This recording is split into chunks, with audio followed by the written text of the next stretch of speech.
परलोक जो साथ ॾींदो। गुरु शिष्य जो नातो मिठा, लोक परलोक जो साथ ॾींदो। ॿिया जीअर छॾे वेंदा, गुरु निभाईंदो नातो आ। ॿिया जीअर छॾे वेंदा, गुरु निभाईंदो नातो आ। गुरु शिष्य जे नाते जहिड़ो ॿियो कोई न नातो आ। गुरु शिष्य जे नाते जहिड़ो ॿियो कोई न नातो आ। गुरु शिष्य जो नातो मिठा, वचननि जो नातो आ।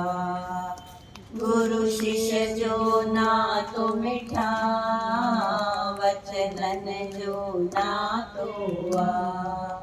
वचन जया निभायो तैं, वचन दिल सां लाथो आ। वचन जया निभायो तैं, वचन दिल सां लाथो आ। गुरु शिष्य जे नाते जहिड़ो ॿियो कोई न नातो आ।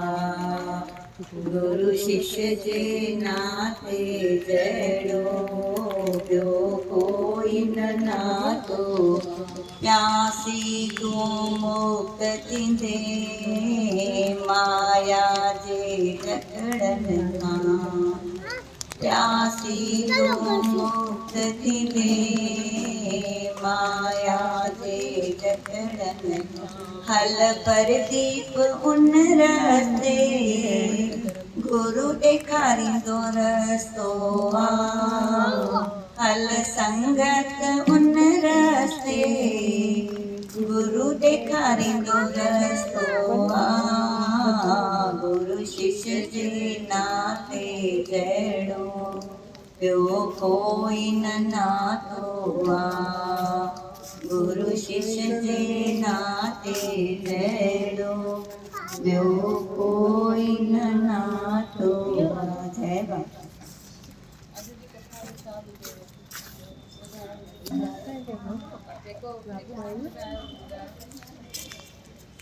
गुरु ते विश्वास रखो, कोई ॿुधायो न ऐं तंहिंसां भई पंहिंजे मथे में इहो बोझ न खणी हलो।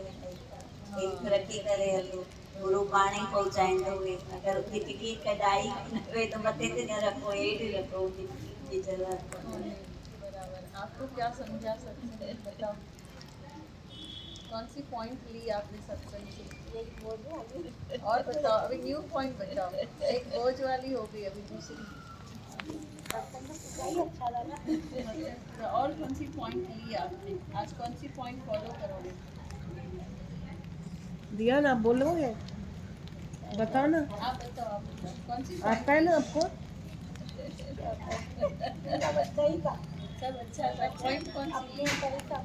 हम लोग इसके ऊपर जैसे प्रेशर डालते हैं ना, नहीं डालना, अपने ऊपर बहुत अच्छा।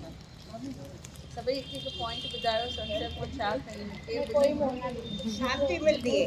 शांति सुठो लगता है, शांति मिलती है। शांति मिलती है, सुठो लगता है। सत्संग पाण खे डेली ॿुधणु खपे, भॼन ॿुधणु टीवी में ॾिसंदी आहियां बाबा जी। टीवी में ॾिसंदो आहे बाबा जी। कृष्ण भॻवान जो ॿुधायो आहे, पाण न करो, गुरु ते रखो। गुरु ते रखो, पाण कंदा आहियूं। पहिरियों पाण कोशिशि कंदा आहियूं। ॿियो केरु ॿुधाईंदो? तव्हां ॿुधायो। विश्वास रखो गुरु ते। हा, विश्वास तव्हां कहिड़ी पॉइंट खई न?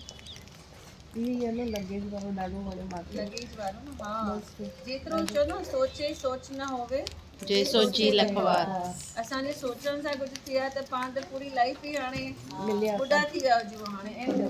भई हे बि थी वियो, हे बि थी वियो, ॿारनि जी शादी बि थी वई, पोटा बि अची विया, पोटियूं बि अची वियूं, हुननि जी बि शादी थी वई, है न? पाण इहो ई सोचियो आहे।